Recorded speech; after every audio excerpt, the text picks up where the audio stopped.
me introduce the speaker who is sitting with us, Dr. Sarita Mehra. She is also an environmentalist, and she is working in Bharatpur and other parts of Rajasthan. So she is associated with various kind of interventions in a village called Rampur or nearby places, where they are trying to mobilize the people, villagers, for natural resources management. These natural resources management, as you know, the rural economy is basically a biomass based economy. Rural economy in the villages, what is happening? The people are more and more dependent on 5 F's. What are these 5 F's? Food grain, fodder, fiber, fuel wood, fertilizer. So these are known 5 F's. So more or less, the rural economy is the 5F economy. But apart from 5F, one important W is required. Without water, all these 5 F's cannot be actualized, cannot be realized. So in order to achieve the better food grain production, better fuel load or greenery, better fodder for the animals, and better fertilizer, everything. So water becomes the central issue. So how to create water, how to conserve water, and if you want to conserve the water, all other natural resources like forest, like soil, land, etc. need to be managed. So that's why I told you these projects are termed as integrated natural resource management projects. And these projects can lead to the sustainable development of the society. They are the only hopes. Whatever we do, if we are not managing the natural resources in a better way, it will not lead to the sustainable development. So that's why there are a lot of possibilities in the remote areas, in the rural areas, that still there is a chance. Let us manage these natural resources in a better way. It will provide all kind of opportunities to the people, and it will lead to the sustainable livelihood for the masses. So we want what we want at the grassroots level. We want sustainable livelihood for all, where all the hands should get some kind of work, some kind of economic activities. So that is the dream. Even our father of nation, Gandhiji, he also dreamt the same thing, how to develop the villages, because India lives in its villages. So in order to develop the villages, what are the interventions are required, where the sociologists, social activists, and environmentalists and scientists, they should join hands and they should work together so that we can manage all the natural resources at the grassroots level in a better way. So they are the scientists as well as grassroots leaders. So this is a rare combination. Very few people are working like that. So let us listen from Dr. Sarita that what kind of interventions they have made and what is the aspiration of the people, what are the demands of the people, what was the situation in the past, and what is the present situation. So this will provide you a better perspective of the sustainable development of the society. So from that angle, this session is going to be engaged. So let us invite Dr. Sarita.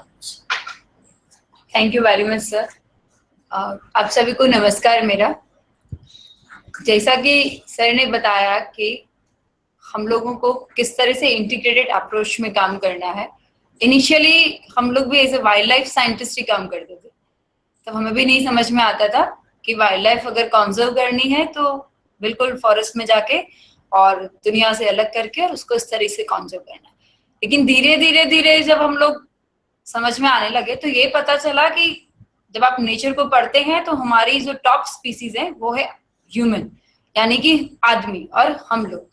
So major requirement जो है वो आदमी का है, और आदमी जो है वो अपने सिनेरियो में रह के पूरे नेचर को अफेक्ट करता है और उसकी बहुत सारी एक्टिविटीज है जो उसको अफेक्ट करती है। अगर हम उसमें से आदमी को निकाल देते हैं, तो हम सिर्फ नेचर को अलग से सेपरेट करके ऐसा कुछ नहीं कर सकते।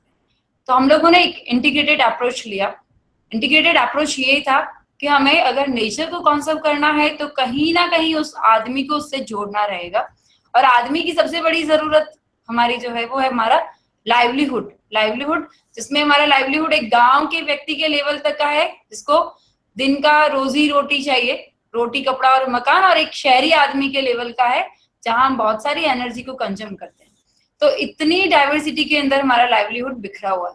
लेकिन एक चीज हमारी ये भी समझ में आई कि अगर गांव के आदमी को प्रोटेक्ट करें, उसकी जगह को प्रोटेक्ट किया जाए, उसकी सोच को अगेन प्रोटेक्ट किया जाए, तो हम बहुत बड़े स्तर पे नेचर को कंजर्व कर सकते हैं। और हम लोगों ने फिर शुरू किया, जो व्यक्ति नेचर के ज्यादा पास में है तो उसकी सस्टेनेबिलिटी के लिए एक छोटा सा उसका लाइवलीहुड जनरेशन उस नेचर से जिसके पास में वो रह रहा है वहां से वो मिले उसको, ताकि वो उस नेचर को बचाए। जैसा हम लोगों ने बहुत सारे, आप लोगों ने वाइल्ड लाइफ सफारीज देखे होंगे, जैसे केन्या वगैरह में है, वहां पे वाइल्ड लाइफ प्रोटेक्शन को लेके कोई प्रॉब्लम नहीं है, टाइगर का प्रॉब्लम नहीं है, उधर लायन का प्रॉब्लम नहीं है, उनकी पॉपुलेशन को लेके कोई चिंता नहीं है, बिकॉज पब्लिक उसको मेंटेन कर रही है, पब्लिक उसको बढ़ा रही है। तो सेम चीज हम लोगों को लगा कि इस तरीके से हमको काम करना होगा। तो ऐसा करते करते करते हम लोग आगे सोशल सेक्टर में आते आते हम लोग भरतपुर में आए। लास्ट 7 ईयर से हम लोग भरतपुर में हैं। भरतपुर में भी हम लोग किसी एक एनजीओ के साथ में काम करते हुए वहां पर थे। वहां हम लोगों ने रियलाइज किया कि जो डिजास्टर की बात कर रहे हैं या हैजर्ड की बात कर रहे हैं, तो भरतपुर का सीन जब हमने पूरा स्टडी किया तो पता चला कि वहां का जो डिजास्टर है वो है पानी। किसी जमाने में भरतपुर के पास बहुत पानी था और आज की सिचुएशन भरतपुर की ऐसी है कि पानी है नहीं। अब ये जो स्थिति आई है भरतपुर की, जो हमने लोगों से बात करी और लोगों के बारे में पता किया, तो पता चला लास्ट 15 ईयर्स में, मतलब आंखों देखा देखा हाल है कि कभी बहुत पानी हुआ करता था और आज हमारे पास में पानी नहीं है। और इंटरनेशनली और नेशनली इस एरिया को ड्रॉट प्रोन एरिया में डिक्लेयर कर दिया। तो ऐसी स्थिति को लेके बट नेचुरल है, अगर रेगिस्तान में जाके किसी व्यक्ति को बोले पानी कैसे बचाना है तो वो 100 तरीके आपको बता देगा। लेकिन एक व्यक्ति जिसने 15 साल में ये देखा है कि बहुत पानी था और आज मेरे पास में एक बूंद पानी नहीं है, तो वो व्यक्ति तो पीछे कहीं हिस्ट्री में उसके पास है नहीं कि पानी को कैसे बचाया जाए। तो हम लोगों ने कुछ इस तरीके से काम शुरू किया। ये कुछ CSR प्रोजेक्ट्स के साथ में मिलकर हमने ये काम शुरू किया।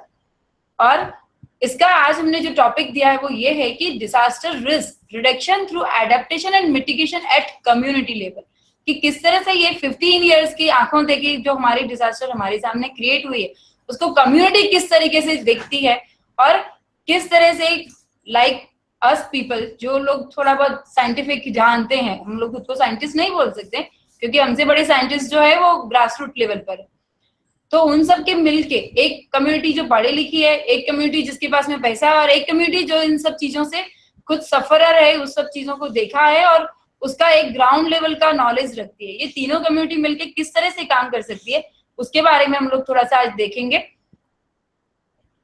मेरे हिसाब से सभी लोग तैयार है तो हमें आगे बढ़ना चाहिए।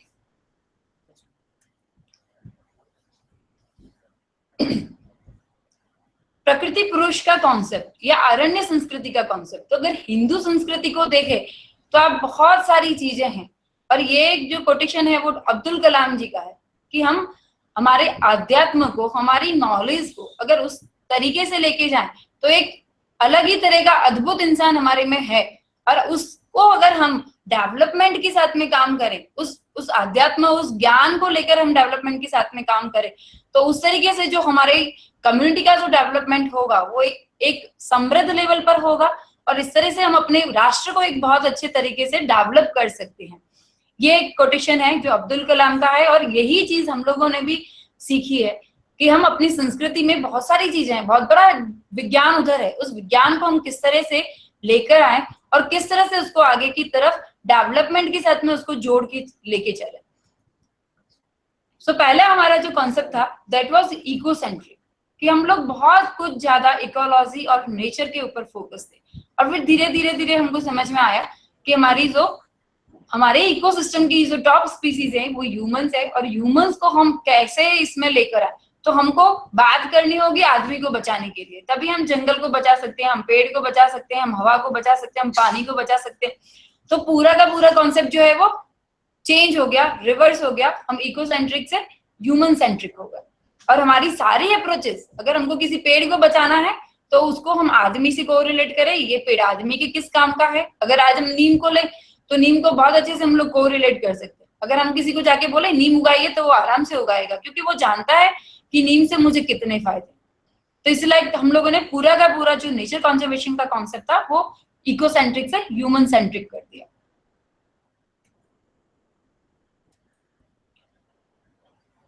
कल डॉक्टर मेहरा ने हमारी इस ह्यूमन सेंट्रिक जो अप्रोच है उसके 2 मॉडल्स पे हम लोगों ने बात किया है अभी तक। कल डॉक्टर मेहरा से आप लोगों ने आबू मॉडल के बारे में सुना कि वहां पे हम लोगों ने एक छोटी सी चिड़िया को बचाने के लिए, उसके हैबिटेट को बचाने के लिए, और जो भी थ्रेट्स हमको उसके दिखते थे उन सबको कोप अप करने के लिए किस तरीके से कम्युनिटी को उस डायरेक्शन में लेकर गए।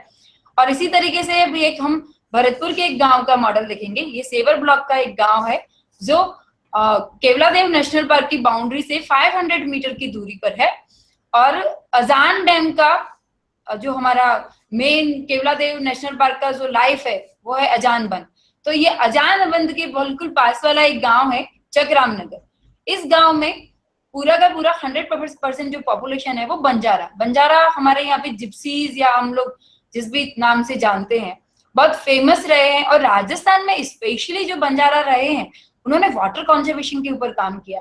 अगर आप पश्चिमी राजस्थान में चले जाएंगे तो बावड़ियां बोले तो कुएं बोले, कुएं, बावड़ियां, पोखर जितने भी आपको मिलेंगे, एक बहुत बड़े लेवल पे इन लोगों ने रेन वाटर हार्वेस्टिंग का काम किया है। और आज भी वो गांव उन कुएं, तालाबों और बावड़ियों से पानी का इस्तेमाल कर रहे हैं। और बहुत अच्छे से सारा का सारा कैचमेंट एरिया उन लोगों ने वहां पे डेवलप किया है ताकि ये बावड़ी और कुएं जो है वो बारिश की पानी में अच्छे से भर सके और वहां के गांव की वो जो पॉपुलेशन है उसको ये पीने के लिए पानी मिले। तो बंजारा उसके लिए फेमस है। लेकिन भरतपुर में करीब 48 गांवों में बंजारा कम्युनिटी है। साथ ही साथ यूपी के भी बहुत सारे गांव है, टुवर्ड्स अलीगढ़ चले जाएं, हम आगरा चले जाएं, राया और यहाँ पे। लेकिन इन लोगों को ये नहीं मालूम है कि हम लोगों ने कभी वाटर हार्वेस्टिंग किया या वाटर कंजर्वेशन को लेके हमारा भी कोई नॉलेज है। तो ये लोग उसको भूल चुके हैं। लेकिन बहुत सारी चीजें इनमें है जो राजस्थान के पुराने बंजाराज और इनके अंदर मिलती हैं, बहुत सारी एक्टिविटीज है। तो हम लोगों ने इनको उस चीज के बारे में थोड़ा याद दिलाया और इस तरीके से इस गांव को हम लोग आगे लेकर आए कि किस तरह इस गांव के साथ में हम लोग काम कर सकते हैं। राजस्थान के मैप में हम इन दोनों गांवों को देख सकते हैं। एक तरफ हमारा माउंट आबू है जो कि टुवर्ड्स वेस्टर्न राजस्थान है, और एक तरफ है चकराम नगर जो टुवर्ड्स ईस्टर्न राजस्थान है। और ईस्टर्न राजस्थान में भरतपुर का एक तरफ आपको एमपी है, एक तरफ यूपी है और एक तरफ हरियाणा है। तो ये गांव में काम करने के लिए हमको ना बंजारों के ज्ञान का तो इस्तेमाल करना ही करना है, लेकिन वहां की जो लोकल एक पॉलिटिक्स है, लोकल एक जो गांव वालों का ट्रेंड है, एक उनका जो एक टेंडेंसी है, उसके साथ भी काम करना था।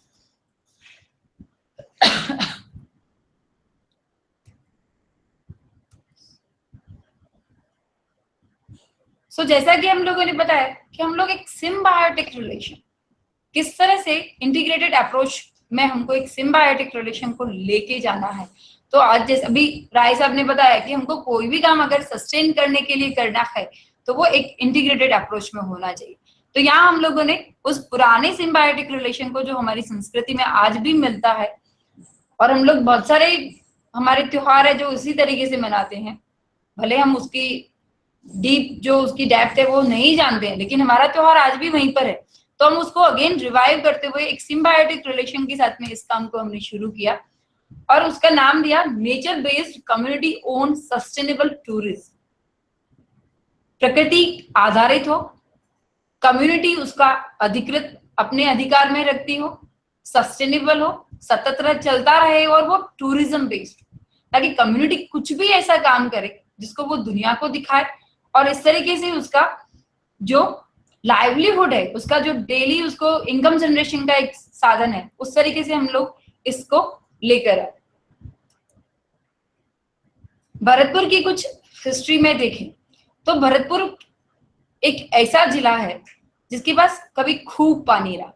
कुछ लोग का ये कहना है कि राजा भरत के नाम से इसका नाम भरतपुर है, लेकिन कुछ लोगों का ये कहना है कि ये पूरा का पूरा जो एरिया है राजस्थान का एक ऐसा पार्ट है जहाँ पे जो मैदानी हिस्सा है और लो लैंड एरिया है, यानी कि नीचाई वाला हिस्सा है, जहाँ करीब 3 जगह से पानी आता है।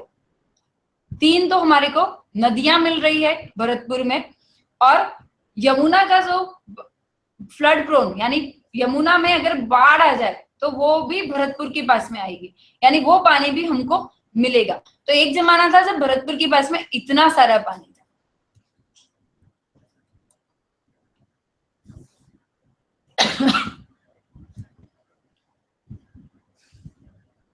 तीन नदियां थी, रूपारेल, बाणगंगा, गंभीरी और यमुना का एक्स्ट्रा वाला पानी।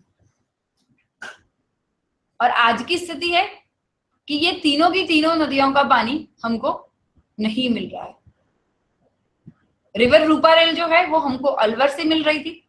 अलवर का जितना भी ढलान, अलवर का एक साइड का ढलान हमारी तरफ पड़ता है, तो मेवात वाले एरिया का जितना भी ढलान था वो हमको पानी मिल रहा था।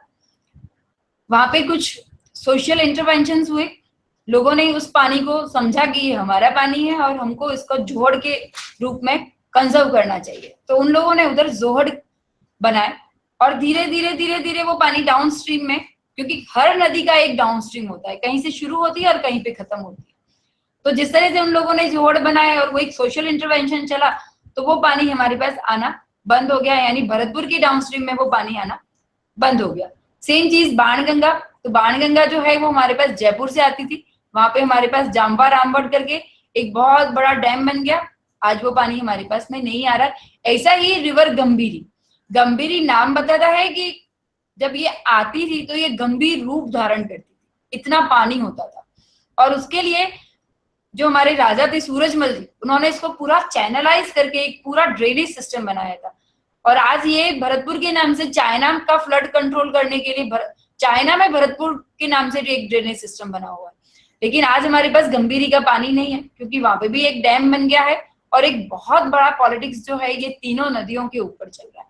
तो आज स्थिति ये है कि ये 15 साल में धीरे धीरे धीरे हम 15 साल में ये सिचुएशन पे आ गए कि हमारे पास में कुछ भी पानी नहीं है। और हमारा जो टोटल कैचमेंट एरिया जो हमारा है, जिसपे हम भरतपुर वाले ये बोल सकते हैं कि ये एरिया हमारा है, वो हमारे पास सिर्फ 70 स्क्वायर माइल्स का एरिया हमारे पास में रह गया है, जहां भी यही स्थिति है कि पानी का फ्लो, क्योंकि नदियों की वजह से ये सारे सिस्टम्स बने होते हैं। जैसे नदियां आनी बंद हो गई, धीरे धीरे लोगों को लगा कि ये नहर कुछ काम की नहीं है, इधर खेती कर दो। और फिर लेटर ऑन जितने भी डेवलपमेंट्स जो हमारे होते हैं, जिनको हम बहुत बड़े लेवल पे सोच के नहीं करते हैं, वो सारे उन लोगों ने ये 70 स्क्वायर माइल्स को भी इस तरह से बांट दिया है कि हम चाहे उस पानी को एक जगह इकट्ठा करना, तो वो आज की तारीख में संभव नहीं है। तो हमारा पानी इस तरीके से बढ़ गया। ये मैप है जो हमको शो करता है कि किस तरीके से जितना भी ये गुलाबी हिस्सा आपको दिख रहा है वो केवलादेव नेशनल पार्क का है। और उसी के सामने केवलादेव नेशनल पार्क एकमात्र एक ऐसा नेशनल पार्क है जो कि 29 स्क्वायर किलोमीटर में है, जो आदमी ने बनाया है। सबसे बड़ी चीज है, ये मैन मेड नेशनल पार्क है, इसको किसी नेचर ने नहीं क्रिएट किया। आज तक के जितने भी नेशनल पार्क है ये मैन मेड है। ये गुजरात के मोरबी स्टेट के प्रिंस थे, जिन्होंने इंग्लैंड में देखा था एक डक शूटिंग रिजर्व जैसा कुछ होना चाहिए, तो इसको as a duck shooting reserve उन्होंने बनाया था। क्योंकि हम जैसा भी हमने बताया कि ये पूरा लो लैंड एरिया, तो पानी बढ़ता था तो डक्स आती थी तो अंग्रेज और इन लोगों को अच्छा लगता था कि चलो ना हम कहीं बैठ के और डक शूटिंग करें। तो इट वाज लाइक उनको लगा कि यहाँ पे भी एक बहुत अच्छा डक शूटिंग रिजर्व बन सकता है, तो इसको डक शूटिंग रिजर्व बनाया। फिर लेटर ऑन जैसे सालिम अली जी के विजिट्स हुए तो उनको लगा कि ये इतने सारे पक्षी आते हैं तो क्यों ना हम इसको प्रोटेक्टेड करें, और प्रोटेक्ट करके हम इसको सेंचुरी के लेवल पे ले आए। और फिर धीरे धीरे धीरे ये हमारा as a world heritage site हो गई, ये रामसर साइट हो गई, और आज ये केवलादेव नेशनल पार्क के रूप में है। तो केवलादेव नेशनल पार्क में वहां पर बर्ड्स का आना एक स्वाभाविक क्रिया थी, ये सारी चीजें थी। इतना पानी था कि कभी किसी ने सोचा नहीं कि इसका फ्यूचर क्या होगा, और उसकी जरूरत भी नहीं। और इसी तरीके से जो राजा जी ने महल बनाया उसके आजू बाजू सारी नहर थी, जिसे हम आज भी सुजान गंगा के नाम से जानते हैं। तो तीनों नदियों का पानी इस तरह से पूरा ड्रेन था कि पूरे भरतपुर में अच्छा सा पानी भर जाता था। जितने हमारे तालाब है, जितने हमारा ये केवलादेव नेशनल पार्क है, ये झीलें हैं, ये सारी इतने अच्छे से भर जाती थी। सुजान गंगा अच्छे पानी से भर जाती थी। और हमारा ग्राउंड वाटर जो था वो करीब 7 फीट के ऊपर था, और इतना मीठा पानी हमको मिल रहा था, तो हमने कभी नहीं सोचा कि भविष्य में हमको इस त्रासदी को झेलना पड़ेगा। वैसे देखा जाए तो भरतपुर की जो जमीन है वो सैलाइन प्रोफाइल की है, खारा उसकी प्रवृत्ति है कि वो खारापन लिए हुए है, लेकिन ये पानी इस तरीके से चैनलाइज था कि कभी हमको उस खारे पानी के लिए और खारी जमीन के बारे में सोचना नहीं पड़ा। लेकिन आज स्थिति ये है कि ये तीनों नदियां जो है वो ब्रेक हो गई है, इनका पानी नहीं है हमारे पास, हमारा कोई रन ऑफ नहीं है, और इस वजह से हमको ये सारी चीजें झेलनी पड़ रही है। तो high TDS, high saline water, और हमारे पास में रेनफॉल 600 mm होने के बावजूद भी हम उसका कोई फायदा नहीं उठा पा रहे, और कोई टेक्नोलॉजी नहीं है, कोई परंपरागत तरीका नहीं है कि हम इस स्थिति से कैसे जूझे। तो हमारा ये जो काम था वो Rajputana society of natural history, Bharat petroleum corporation limited और गांव के लोगों ने मिलके इस तरीके से शुरू किया। तो ये हमने चक्रम नगर में जो बंजारों का गांव था उनको मोबिलाइज किया, उनको याद दिलाया, उनकी पूरी गांव को सर्वे किया, कहाँ से पानी आएगा, कैसे आएगा, क्या रन ऑफ है, ये सारी चीजें। और सबसे पहले जो इस गांव की सिचुएशन थी, क्योंकि बंजारा थे तो पॉलिटिकली इन लोगों का कोई अप्रोच नहीं, कोई सुनने वाला नहीं इनको। इस गांव के अंदर गवर्नमेंट के जितने भी बोर थे या जितने भी हैंडपंप थे वो भी खारे थे, high TDS and high saline water. इनका कोई पुराना सा कुआं था वो भी बहुत खारा, जिस पानी को आप मुंह में नहीं ले सकते। तो इनके पास में ड्रिंकिंग वाटर सोर्स की बात करें तो कुछ भी नहीं। इसलिए इस गांव में हम लोगों ने काम शुरू किया। सबसे पहले इस गांव को फॉरेस्ट डिपार्टमेंट के साथ, क्योंकि केएनपी की बॉर्डर पे होने के बाद भी फॉरेस्ट डिपार्टमेंट की कोई एक्टिविटी इसके गांव में, तो हम लोगों ने एक छोटा सा प्रोग्राम किया, जो एक ब्रिजिंग का काम किया कि एक तरफ फॉरेस्ट डिपार्टमेंट है, एक तरफ गांव है, और इन दोनों को ब्रिज कैसे किया जाए, किस तरह से ये गांव फॉरेस्ट डिपार्टमेंट के लिए सपोर्टिव हो सके। तो शुरुआत जब हमने इस गांव की सर्वे का किया तो हमको पता चला कि अरे कुछ सुनने वाला नहीं है। दैट टाइम पे हमारे पास भी बीपीसीएल नहीं था कि हम जाके गांव में ऐसा कोई बड़ा काम कर सके।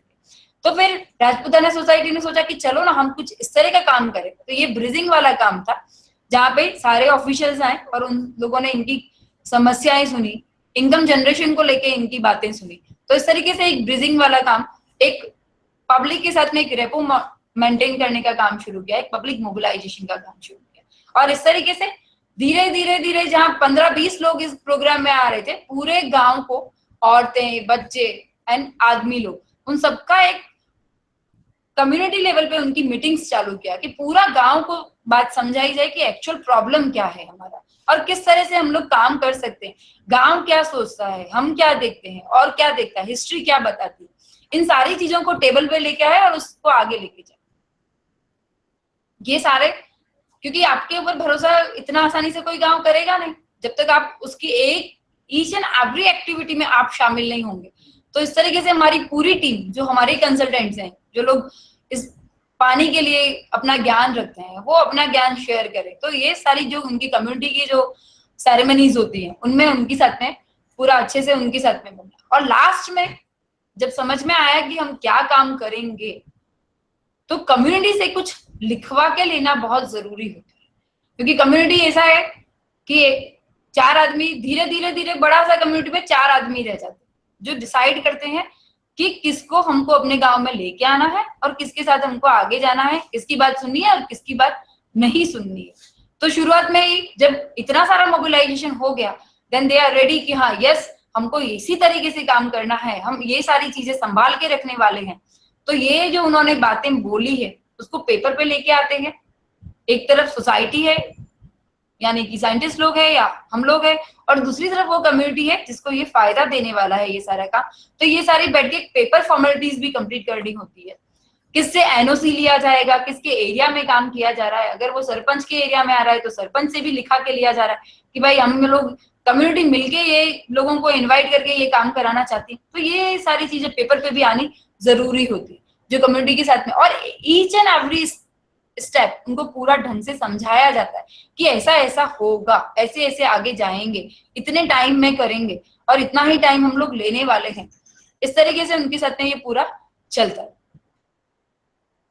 देन डिफरेंट स्टेज पे मोबिलाइजेशन, औरतों, क्योंकि पानी का काम सारे गांवों में हमने देखा है कि औरतें ज्यादा उससे ज्यादा जुड़ी हुई है। घर का सारा काम है, चाहे पानी है, चाहे सर ने 5 एब्स बताए, उन सबको मेंटेन करने का काम है, वो औरतों का ही काम है। घर पूरा औरतें ही संभालती है। आदमी का काम है बाहर से कुछ भी मजदूरी करके लाया, पैसा दे दिया, अब उसके बाद वो जाने और घर जाने। तो औरतों को मोबिलाइज करना बहुत जरूरी है। कभी एक इस गांव में हम लोगों के लिए एक बहुत अच्छा पीरियड था दैट टाइम पर, कि उसी वक्त पंचायत समिति मेंबर के और ग्राम पंचायत के इलेक्शन चल रहे थे। तो ऑलरेडी जो वोट लेने वाले थे, जो सोकल लीडर्स थे, वो भी उधर आके अपने मीटिंग्स ले रहे थे। तो ये गांव के एक व्यक्ति ने बोला कि ये this is the best time जब आप भी आके अपनी बात को समझा सकते हो उनको, और गांव वालों को ज्यादा इकट्ठा करने में हमको ज्यादा तकलीफ नहीं होगी। तो कैसे काम शुरू होगा, हम क्या करने वाले हैं, और अच्छे से भले से उनको इस तरीके से समझाया जा सकता है। तो औरतें अलग तरह है, बच्चे अलग जगह पर है, आदमी अलग जगह पे है। तो एक पर्टिकुलर एक दिन में हम लोग इन सभी को एक साथ में कवर कर सकते हैं और अलग अलग पॉइंट पर बच्चों को मोबिलाइज करना है। क्योंकि आने वाला, जैसे हमने बताया कि 15 साल में हमने देखा कि हमारी आंखों के सामने वो पानी नीचे नीचे नीचे नीचे जाते हमारा पूरा खत्म हो गया। परंपरा के नाम पे बड़े बूढ़ों से बात करें, अरे साहब हम तो कछु ना जाने, हमने तो कुछ देखा नहीं, हमारे माता पिता ने तो, हमारे जमाने में तो पानी इतना भरा रहता था, हम तो परेशान थे पानी से, अक्टूबर तक हम खेती नहीं कर पाते थे, हमारी कोई फसल नहीं आती थी, कुछ भी डाल देते थे। अब तो हम क्या जाने कि पानी को कैसे सेव करें। यस, वाटर लेवल डिक्रीज हो रहा है year by year, day by day. Yes, अगर हम सी वाटर को यूटिलाइज करें तो ये सेव भी हो सकता है, इंक्रीज भी हो सकता है। हाँ, आने वाले जनरेशन की आफ्टर 100 आपका नाम जान सकते प्लीज? सौरभ शर्मा। सौरभ शर्मा जी का कहना है कि जिस तरह से हमारा ground water day by day decrease हो रहा है, धीरे धीरे हम नीचे जा रहे हैं, तो हमारे पास बहुत सारा, कम से कम हमारी पृथ्वी पे 3/4 हिस्सा है जो समुद्री पानी है, हम उसको इस्तेमाल कर रहे हैं। बिल्कुल कर सकते हैं, लेकिन इस बात पे आने के लिए हम एक छोटा सा, बाद में आपको एक डेमो दिखाएंगे कि क्यों हम इस पानी को इस्तेमाल नहीं कर सकते। बात बहुत अच्छी है, और यही सवाल एक दिन हमको बच्चों ने भी पूछा था जब हम बच्चों के साथ में काम करते। तो मैं थोड़ा सा शुरू हम लोग यहाँ पे करेंगे, क्योंकि हमने शुरुआत कैसे करी भरतपुर में, ये पॉइंट को लेके हमने शुरुआत कैसे करी। ओके, फर्स्ट फोकस हमारा कम्युनिटी थी। बाद में धीरे धीरे में हमने जब बच्चों के साथ काम किया तो हमने रियलाइज किया कि अगर परंपरा के रूप में उनके अंदर आज ही ये बीज डाल दिया जाए, अगर वो अपनी प्रकृति को समझने लग जाए, अपने आजू बाजू की, ज्यादा दूर जाने की जरूरत नहीं, वो कोई केवलादेव नेशनल पार्क से ज्यादा दूर जाके कोई रणथंभौर में जाके ना देखे, लेकिन उनके आसपास की जो प्रकृति है जिससे उनका जीवन जुड़ा हुआ है, जिस गांव में वो रहने वाले हैं, जिस गांव में वो हमेशा रहे हैं, उनकी बाप दादा की जमीन है, उनकी जमीन है जो उनके पास आने वाली है, वो उसको समझ ले और उसके साथ वो अपने डेवलपमेंट्स को देखे, तो शायद हम लोग एक परंपरा को जोड़ पाएंगे। इसलिए हमने बच्चों को लिया और छोटे छोटे प्रोग्राम्स बच्चों को। आज हमारी स्थिति ये है कि हम डेटॉल के साथ में राजस्थान गवर्नमेंट मिलके और हाथ धोना सिखाने जा रही। क्या हाथ धोना हमें नहीं आता था? अगर ये स्थिति में हम विकास करेंगे तो हम कभी विकास नहीं कर पाएंगे। तो ये चीज हम लोगों ने देखी है कि हमारा जो भारत है वो सैनिटेशन के मामले में, सफाई के मामले में हम लोग बहुत पिछड़े हुए, और एनजीओ और गवर्नमेंट और सीएसआर मिलके इस तरह की चीजें हमको सैनिटेशन सिखाने के लिए पैसा खर्च करी, जो पैसा हमारा कहीं और जाना चाहिए। तो आज हमने इसीलिए ये प्रोग्राम में हम लोगों ने बच्चों को इंक्लूड किया कि बच्चा उस चीज को देखे। बच्चे का दिमाग जो है बहुत अलग लेवल पे काम करता है। आदमी, बूढ़ा आदमी अगर आज चाहे तो 40-50 साल का उम्र का आदमी चाहे तो वो उस दुनिया को नहीं बदल सकता, लेकिन शायद बच्चा बदल सकता है। तो इस तरीके से हमने इसको फोकस किया। सौरभ जी के पॉइंट पे हम लोग अभी आते हैं कि हमने किस तरह से इस बात का जवाब दिया। खेल खेल में उनके गांव को वो सुंदर बनाए, उनकी पोखर को वो सुंदर बनाए, उसकी सफाई करना क्यों जरूरी है। वो पानी उनके लिए, जो पानी बारिश से खेत में से होता हुआ जब जमीन पे आता है और पोखर में आता है और किस तरह से वो जमीन में जाता है, वो बच्चे ने खुद उस गांव में देखा कि किस तरह से मेरे को जमीन का पानी मिल रहा है। जमीन का पानी कहीं जमीन में कोई बैंक नहीं है जो हमने खोदा और निकाल लिया, वो पानी वहां कैसे पहुंच रहा है ये जानना जरूरी है। तो ये बच्चा, तभी हम उसको समझा सकते हैं कि किस तरह से ओपन डेफिकेशन या ये सारी प्रॉब्लम्स जो हम बाहर कचरा फैला रहे हैं, उस पानी को कैसे, जमीन के पानी को वो प्रदूषित कर रहे हैं। तो इस तरीके से खेल खेल में उनके साथ। और कौन सा पीरियड हमने बच्चों के लिए लिया? जो 5 दिन की छुट्टियां आती है उनके विंटर वैकेशन में, जब बच्चे बिल्कुल फ्री होते, कोई काम नहीं करते। और उनके समर वेकेशन जहाँ पेरेंट्स परेशान होते हैं कि बच्चा कुछ नहीं कर रहा है, क्रिकेट जाके खेल रहा है, ऐसी चीजें। और कुछ ज्यादा कुछ नहीं, तुम अपने घर के बाहर की सफाई करो, किसी और के घर के बाहर जाके सफाई नहीं करनी, तुमको अपनी गली की सफाई करनी। कुछ नहीं मिलेगा। मिलने के नाम पे उम्मीद बच्चे को होता है, मैं इतना सारा काम कर रहा हूँ मुझे कुछ मिलेगा, कुछ नहीं मिलेगा। अच्छा लग रहा है, हम भी तुम्हारे साथ काम करेंगे, हम भी सफाई करेंगे, लाइक दैट। और कम से कम 30 बच्चों ने अपने ही गांव को अलग अलग गली में बांटा और उन्होंने ये सफाई का काम किया। कचरा कैसे इकट्ठा करना है, कचरे को किस जगह जाके डिस्पोज करना है, कौन से कचरे को किस तरह से डिस्पोज करोगे। अगर गोबर है तो वो खेत में डाला जाएगा, प्लास्टिक है तो उसको अलग तरीके से लेके जाएगा, और सारी गांव की नालियां अच्छे से उस पानी को पूरा करके। और जब उन्होंने इतना अच्छा काम कर लिया तो उसी गांव के बुजुर्ग व्यक्ति ने उनको सम्मानित किया उन्हीं लोगों के सामने। जब वो ये काम कर रहे थे तब लोग उनपे हंस रहे थे, उन्हीं की उम्र के बच्चे हाथ बांध के देख भी रहे थे। तो वो एक बच्चा जो है वो उसी गांव का सेलिब्रिटी बन गया। और धीरे धीरे ये बच्चों को हम कैसे आगे लेके आए वो भी देखेंगे। आज ये हम लोगों ने 2008-9 में काम किया, आज ये बच्चा जो है वो कॉलेज गोइंग स्टूडेंट है। स्ट्रक्चर लेवल पे खाली सफाई से ही काम नहीं होना है, तो क्योंकि हमको पोखर भी बनानी है, तो हमने जो भी गांव का वो एरिया था वो पता किया कि किस किस एरिया में हम लोग कैसे काम कर सकते हैं। तो गांव की कितनी पोखर है, उसमें पानी कहाँ से आएगा, क्योंकि बरसात का पानी ही पोखर में आ सकता है, उसका अगर रास्ता नहीं है तो कैसे हम लोग उस पर काम करेंगे।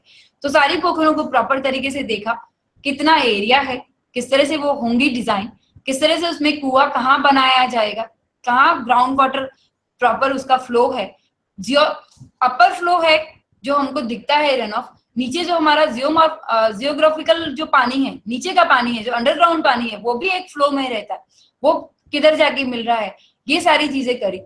और यहाँ पे हम लोगों ने बीपीसीएल की मदद से एक बहुत बड़ा पॉन्ड बनाया, उस पॉन्ड के अंदर एक वेल बनाया, उस वेल का जितना भी डिस्चार्ज, यानी कुएं पे पानी भरेंगे तो पानी गिरेगा ही, वो उसको भी एक नाली के जरिए एक छोटे से पॉन्ड में लेके आए ताकि कैटल्स जो है वो उधर फीड हो। इस बड़ी से पॉन्ड के अंदर कैटल्स नहीं जाए, कम्युनिटी खुद डिसाइड करे कि ये कैटल्स हमारा उधर नहीं जाएगा, कैटल हमारा वहां से पानी पिएगा, आदमी हमारा उस कुएं से पानी पिएगा। इस तरीके से ये कम्युनिटी खुद डिसाइड करे। और फर्स्ट रेनी सीजन में दिस वाज द सीन। मात्र 2 घंटे की बारिश, मात्र 2 घंटे की बारिश। पीछे का जो पॉन्ड आप देख रहे हैं वो अराउंड 120 बाय 270 फीट के डाया में है, और अराउंड अगर ग्राउंड लेवल जहां हम खड़े हैं वहां से करीब 20 फीट की गहराई पर। और उसके पास में जो छोटा सा पॉन्ड दिख रहा है ये कुछ 50 बाय 50 के डाया में है और हार्डली 7-8 फीट का है। और हम लोग इस तरफ देखेंगे तो सारे फील्ड्स हैं। गांव के 2-4 बच्चों ने गांव में जाके सूचित किया कि एक व्यक्ति को सूचित किया कि चाचा ऐसा कुछ करे, बहुत बारिश हो रही है और हमारा पॉन्ड बहुत अच्छा बन गया है, हम 2-4 मेड़ काट लें खेत की तो हमारे दोनों पोखरे बहुत अच्छी भर जाएंगी। और बच्चों ने फावड़े उठाए, गांव वालों ने फावड़े उठाए, ऐसे 5-6 लोग उधर पहुंचे और उन्होंने कुछ नहीं किया, जो सराउंडिंग जितने भी एग्रीकल्चर फील्ड्स हैं उनकी जो मेड़ बनी हुई है एक एक जगह से उनको काट लिया और ये काम उन्होंने किया। ये आइडिया हमने उनको कभी नहीं दिया, हमारा काम था बस उसको बनाना और ये कोशिश करना कि बाजू की जितना भी एक साइड पे हमने पूरा, जो ये इस साइड पे आप देखेंगे इसके राइट हैंड साइड पे, सॉरी, जहां हम लोगों ने नाली छोड़ी तो इसका फ्लो जो है वो टुवर्ड्स जहाँ पे आपको बाउंड्री दिख रही है केएनपी की, जहाँ पे लोग खड़े हैं उसके पीछे अच्छा सा ग्रीन पैच दिख रहा है, ये केवलादेव नेशनल पार्क है। तो ये पानी इस तरफ जाता है, तो हम लोगों ने इसका स्लोप इस तरीके से रखा हुआ कि पोखर में इस तरफ से पानी आएगा और इस तरफ से ओवरफ्लो होके निकल जाएगा। लेकिन ये काम जो था वो बच्चों ने किया और बच्चों की सूझबूझ और उस गांव के व्यक्ति की सूझबूझ ने उस पानी को पूरा करा। ये काम तो गवर्नमेंट का है, इसकी प्रॉब्लम है। इसलिए बाद में चर्चा करते हैं कि क्या काम गवर्नमेंट का है। गवर्नमेंट भी वैसे हमारी बनाई हुई है, गवर्नमेंट भी हम डिसाइड करते हैं कि कौन सी गवर्नमेंट बनेगी। अगर भारत की बात करें तो हम लोकतंत्र है। हाँ, यहाँ पे सौरभ शर्मा जी का अगेन कहना है कि ये काम गवर्नमेंट का, लेकिन हमारा ये कहना है कि सारे काम हमारे हैं, क्योंकि हमारा लोकतंत्र है, हम प्रजातंत्र में रहते हैं और प्रजातंत्र का कॉन्सेप्ट हम सबको याद रखना चाहिए जो हमने 10वीं 12वीं में पढ़ा है। इस पे हम बाद में बात करते हैं। ओके, हम क्या कर सकते हैं पहले उसको देखें। हमारे पास में बहुत पावर है, बहुत ज्ञान है, और उस ज्ञान को हम किस तरीके से लेके आ सकते हैं। मात्र एक कुआं इस गांव के पास में आज की स्थिति में है, जिसका टीडीएस जो है वो 1200 है, जहाँ पे टीडीएस अगर पानी खोदने के जाए तो 5-6 हजार टीडीएस ग्राउंड वाटर का है। सैलिनिटी की बात करें तो पानी मुंह में नहीं ले सकते। इसका हमारा क्लोराइड जो है, अगर वो सैलिनिटी की बात करें तो अराउंड आपका कम से कम 4000 ppm 5000 ppm आपको क्लोराइड मिलता है। लेकिन ये पानी है जहां हमको अंडर 1000 ppm क्लोराइड का लेवल है, यानी कि एक ग्राउंड वाटर है, पॉन्ड भरता है, कुआं बहुत अच्छे से रिचार्ज होता है और गांव के लिए ये एक पोर्टेबल वाटर। गांव को ज्यादा उसमें कोई मेहनत नहीं करनी है, उसकी सफाई का ध्यान रखना है, उसपे कोई नहाए ही नहीं, कोई कपड़े नहीं धोए, और धोए भी तो वो एक अलग जगह पे जाके धोए, उस पानी को इस्तेमाल कर सकता है। मात्र इतना ध्यान रखना है, इसमें कोई बिजली नहीं है, कोई खर्चा नहीं है। एक बार ये बन गया है तो उसके बाद इसको कम से कम आगे की 10-15 साल के लिए उसको मेंटेन करने की कोई जरूरत नहीं है, मात्र सफाई के अलावा। जैसा मैंने बताया था कि कुएं का पानी जब गिरेगा तो ये इस पॉन्ड में आएगा। तो आप साइड वाले जो फोटोग्राफ है उसमें देख रहे हैं कि किस तरीके से वहां से एक नाली को डिग करके हम लोग लेकर आए। ये अंडरग्राउंड है, और नाली जो पोखर वाली साइड पे है, जहां ये पॉन्ड का दीवार के साथ जहां नाली आ रही है, यहाँ पर वहां ओपन है, ताकि इसके अंदर कोई कचरा भी गिर गया है तो गांव वाले उसको खुद साफ करते हैं और इसको मेंटेन करते हैं। जब बारिश का पानी है तो ये दोनों पॉन्ड बहुत अच्छे से भरते हैं, तो उनके कैटल्स के लिए एक छोटा सा, कैटल के लिए भी उनको परेशानी नहीं है क्योंकि बहुत कम गहरा वाला पॉन्ड है, तो कैटल आराम से जाके वहां पे अपना पानी पी सकती है, भैंस चाहे तो आराम से बैठ सकती है, और ज्यादा गहरा नहीं है तो उनको कोई डर नहीं। लेकिन जब ये गर्मी का दिन आएगा तो भरतपुर की गर्मी बहुत बहुत ही तगड़ी वाली, 52 डिग्री टेम्परेचर रहता है भरतपुर में, किधर भी आता नहीं है न्यूज़पेपर वगैरह में, लेकिन इतना टेम्परेचर होता ही है। और ऐसी गर्मी में कोई हर चीज सूख जाती है, तो ऐसे में वो भी सूख जाता है। तो गांव वाले इसको साइड के किसी बोर से और उसको भर के और उसको उस तरीके से मेंटेन करते हैं। सवाल ये भी था कि ये जो पॉन्ड है और ये जो हमने बाहर किया, ये वो बाहर क्रिएट किया। हम लोगों ने जब गांव का सर्वे किया तो हमारा सबसे पहला सवाल था कि जब पानी ही नहीं था तो ये 150 घर की आबादी वाला गांव सरवाइव कैसे किया। तो धीरे धीरे वो सर्वे के दौरान पता चला कि गांव के अंदर एक पोखर थी। आज वो गांव के अंदर है क्योंकि उसके आजू बाजू लोगों ने मकान बना लिया। तो नीचे का ये जो फोटोग्राफ है वो आप देख रहे हैं, पर जब वो गांव बसा होगा तो सबसे पहले वहां के उन लोगों ने उस पॉन्ड को बनाया होगा जिसमें बारिश का पानी जाता था, और उसी के पास में एक छोटा सा कुआं बनाया था जो उनको बारिश का पानी इकट्ठा हो जाए और उस कुएं से उनके रोज की कार्यवाही, उनके पशुओं की कार्यवाही, उनके पीने का पानी का। लेकिन ये 15-20 साल या ये बहुत पुराना कुआं, आजू बाजू उसकी आबादी फैल गई और खेत हो गए, तो ये हम जो एक साइड पे इसका जो कचरा डालने वाला ये जगह बन गया, ये डंपिंग ग्राउंड बन गया। तो पब्लिक ने उसको डंपिंग ग्राउंड बना लिया, अब उसमें पानी नहीं जा रहा है तो कुएं का भी टीडीएस सैलिनिटी।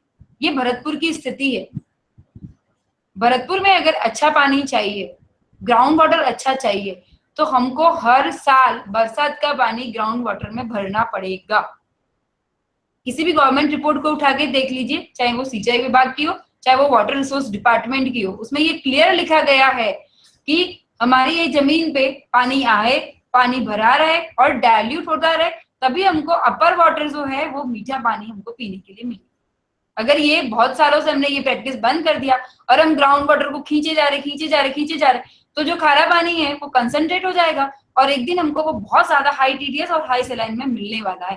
तो यही स्थिति इस पोखर की थी, जो बना तो बहुत अच्छा था और धीरे धीरे ये जो कुआं दिख रहा है इसके किनारे पे, इसकी हालत ऐसी कि इसमें बिल्कुल भी पानी को इस्तेमाल करने जैसा नहीं। आप हाथ पांव धोने के लिए ले लीजिए ना, आप पशु को पिला सकते हैं, इतना खारा पानी पशु को पिलाएंगे तो उसका प्रोडक्टिविटी भी नहीं। तो इस स्थिति में ये कुआं कुछ काम का नहीं। थोड़ा बहुत जब बरसात आ जाए तो ये साइड, और एक साइड जो इसकी कुएं की है वहां पे लोगों ने अपना गोबर या गोवाड़ जैसा वो कुछ बोलते हैं गोड़ वैसा बना के, और वो जो खेत और कुएं के बीच में और पॉन्ड के बीच में हार्डली 10 फीट का जो रोड है उसको पूरा उन्होंने हीप बना के पैक कर दिया ताकि वहां से पानी इसके अंदर आने का कोई चांस। हम लोगों ने वहां पे ये पॉन्ड को पूरा प्रॉपर सारी गंदगी बाहर निकाली और इस तरीके से किया। और साथ ही साथ ये सीन है जब उसमें पानी भरा, खेत जो बिल्कुल बगल में है उसको उस पानी को जो भर के वहां पे इकट्ठा रहता है और लोग वहां पे कचरा डाल रहे हैं और गंदगी का काम कर रहे हैं, उस पानी को हम लोग उस पोखर तक 10 फीट के दायरे को कैसे कवर करें, उसके लिए हम लोगों ने क्या किया, उस खेत के अंदर एक चैम्बर बनाया, चैम्बर से पाइप और पाइप को उस पॉन्ड से जोड़ दिया। तो ये जो हम लोग अभी लास्ट फोटो में ये देख रहे हैं ये इसी वजह से ये भरा कि वो जितना भी रन ऑफ था, ये भी सेम बारिश का फोटो है और पूरा। और फिर इन्हीं लोगों ने हमको आके बताया, बोले साहब कुएं का पानी का टेस्ट बदल गया है, अब हम इसको भैंस को पिला सकते हैं। अब तो ये स्थिति है कि हमको बाहर वाले कुएं पे जाने की जरूरत नहीं है, हमारे इस अंदर वाले कुएं का पानी इतना अच्छा हो गया। तो होगा ही, पानी भरेगा तो पानी डाइल्यूट होगा, डाइल्यूट होगा तो डेफिनेटली ये पानी जो है वो आपको मीठा होगा ही। तो इस तरीके से ये 3 पॉन्ड इस पूरे गांव में बने। पूरे प्रोग्राम में ये था कि कितना पानी हम लोग, सिर्फ पोखर नहीं बनानी है, पोखर स्टोरेज टैंक है, पर उसमें पानी कहाँ से आए और किस तरीके से गांव को पूरा मोबिलाइज किया, किस तरह से गांव को ये देखना था कि भाई हम तुमको बना के दे रहे हैं, हाथी ला के दे रहे हैं, पालने का काम और उसको मेंटेन करने का काम अब तुम्हारा है और तुम इस तरीके से मेंटेन करोगे, इसमें कोई पैसा खर्च नहीं है, मात्र इतना ध्यान रखना है कि सफाई से जब बरसात आए तो ये सारे पॉन्ड जो है वो अच्छे पानी से, साफ पानी से वहां भरे, इतना मात्र ध्यान रखना। फिर अगली बरसात तक आपके लिए एक ग्राउंड वाटर का आपका जो बैंक है वो रिचार्ज हो जाएगा और 1 साल की नेक्स्ट आपको जब भी आपकी इनकम जो 1 महीने के बाद महीने का हमारा सैलरी आता है ना, लाइक दैट, तो एनुअल सैलरी आपका ये पानी से हो जाएगा। बंजारों के बारे में बहुत फेमस है, जितने लोग मुड्डे इस्तेमाल करते हैं, ये जो है वो एक टाइप की घास होती है जो हमको ये वेस्टर्न यूपी और यहाँ पे बहुत मिलेगा, जिसको मूंज घास बोलते हैं। बहुत सारे लोग इसको सवाना ग्रास भी बोलते हैं, एलिफेंट की साइज की होती है तो उसको एलिफेंट ग्रास भी बोला जाता है।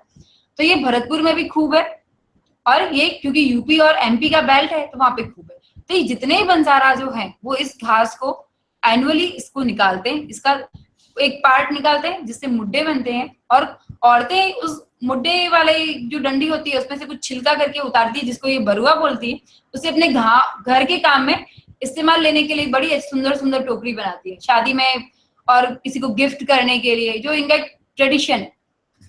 अब पानी हो गया, पानी रिचार्ज भी होना चाहिए। तो सवाल ये है कि पहले पानी कैसे रिचार्ज होता था? जब हम पूरे भरतपुर को घूमते हैं तो पता चलता है कि खेत की मुंडे पे बहुत सारी जगह पे मूंज खूब उगती थी और मूंज का काम था, उसकी जड़ों का काम था कि वो जो चिकनी मिट्टी है उस चिकनी मिट्टी की स्ट्रक्चर को चेंज करती है और पोरोसिटी को बढ़ाती है। अब जब पोरोसिटी को बढ़ाती है तो अगर खेत में भी पानी भरा रहे, उसकी मेड़ में भी पानी भरा रहे, तो पानी अंदर जमीन में रिचार्ज करेगा। लेकिन हमारा ये है कि भाई 2 फीट में भी हम बहुत कुछ उगा सकते हैं, तो हमने वो मूंज को वहां से जो 2-2 फीट की उसमें चौड़ाई पे था, उस मूंज को वहां से ब्रेक कर दिया और धीरे धीरे अब ये गांव में हमने पानी तो दे दिया, लेकिन अगेन इनकम जनरेशन के लिए हम क्या करें? तो जब हमने ये पूरा पता किया कि भाई क्या हो सकता है, क्या हो सकता है, तो ऐसे ही किसी के घर में ऐसे ही हम लोगों ने टोकरी देखी, पूछा भाई ये कैसे बनाते? बोले हम लोग बनाते। तो कैसे बनाते थे? तो बोले ऐसी कुछ घास होती थी। ये हम जानते थे थोड़ा बहुत कि ये घास जरूरी है, लेकिन ये नहीं जानते थे कि ये घास और ये कम्युनिटी, इन दोनों के बीच में इनकम जनरेशन का क्या लिंक बैठ सकता है। जब उनको देखा वो चीज वो खुद बना रहे हैं, तो हम लोगों ने कुछ नहीं किया, सिर्फ इतना सा बोला कि क्या ऐसा हो सकता है कि आप लोग कुछ हम लोग डिजाइन बनाए और कुछ तुम लोग के डिजाइन जो तुम लोग बनाते हो इन सब चीजों को बनाए। और ये जो आपका इको डेवलपमेंट कमेटी है जो केवलादेव नेशनल पार्क के साथ जुड़ी हुई है, तो केवलादेव नेशनल पार्क की जो एडमिनिस्ट्रेशन है उसके साथ बात करें और ये कि ये सारा प्रोडक्ट वहां पे रखा जाए तो आपको कुछ पैसा मिले, क्योंकि केवलादेव नेशनल पार्क में चाहे चिड़िया हो चाहे ना हो, इतना सारा टूरिस्ट आता है कि उसको आराम से कैश किया जा सकता है, जिसके मामले में आज भी भरतपुर पीछे है। अगर जयपुर को देखे, दिल्ली को देखे, आगरा को देखे या उदयपुर को देखे, तो इवन बाड़मेर, जैसलमेर, पुष्कर, ये सभी लोग टूरिस्ट से बहुत कमा रहे हैं। वहाँ के लोकल वेंडर्स, वहाँ का घरेलू उद्योग बढ़ा हुआ है, लेकिन भरतपुर को लेके इसमें कोई आइडिया नहीं।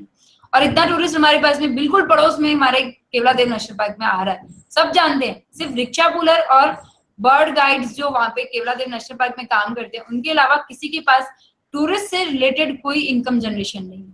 और है तो है कुछ होटलियर्स के पास में, तो वो भी कुछ खास नहीं। तो हम लोगों ने इस तरीके से इनको समझाया, तो बोलते हैं अरे ऐसा क्या है, ये तो बहुत क्यों बनाए, हम क्यों खरीदेगा कोई हमारा सामान, इतना सस्ता सा सामान है, क्यों पैसे देगा। लेकिन हम लोगों ने कुछ चीजें जो आसानी से बन सकती थी, कुछ उनके डिजाइन और कुछ उसको रह के स्टार्ट किया।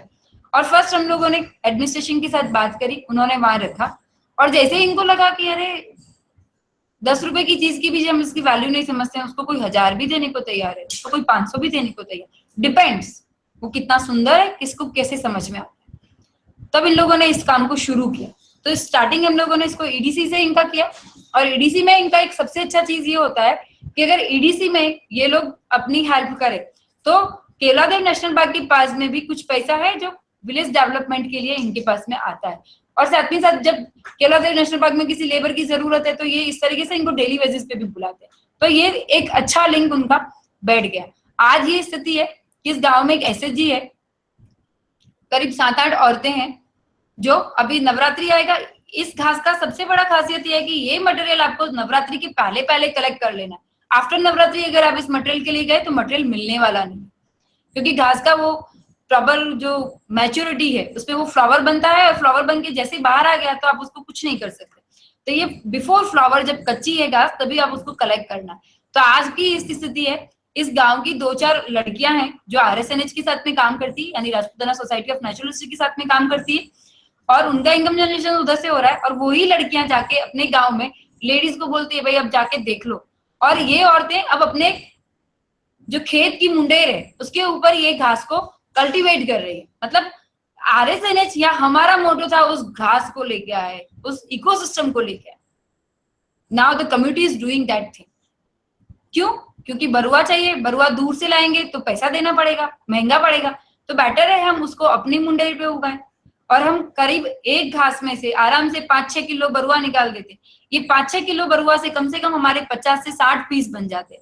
अगर एक पीस हमारा कम से कम 50-100 रुपए की रेंज से लेके 500 की रेंज तक पहुंचता है, तो हम आराम से 1 महीने के अंदर, और कुछ नहीं करना होता है, सिर्फ 3 घंटे, दिन का 3 घंटे मात्र दीजिए, विद इन 3 to 6 आवर्स ये लोग एक छोटा सा बहुत सिंपल सा पीस बना लेते हैं।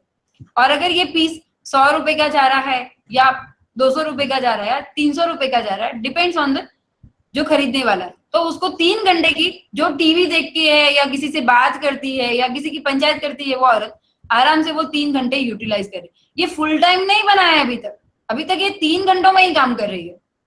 तो ये 3 घंटों से वो आराम से मंथली 2-4 महीने वो अपने जितना भी उसने बरुआ कलेक्ट किया उससे 2-4 महीने काम करती है, और महीने का वो 1500 रुपया, 1200 रुपया, 2000 रुपया तक की रेंज तक वो अपना कमा लेती है उन 3 घंटों को यूटिलाइज करके। एंड दूसरा जो दिन है उसका, वो कहीं और जाना चाहती है, जैसे उसको केएनपी में मिल रहा है या कहीं और नरेगा का काम चल रहा है, तो लाइक दैट वो अपना इस तरीके से काम करे।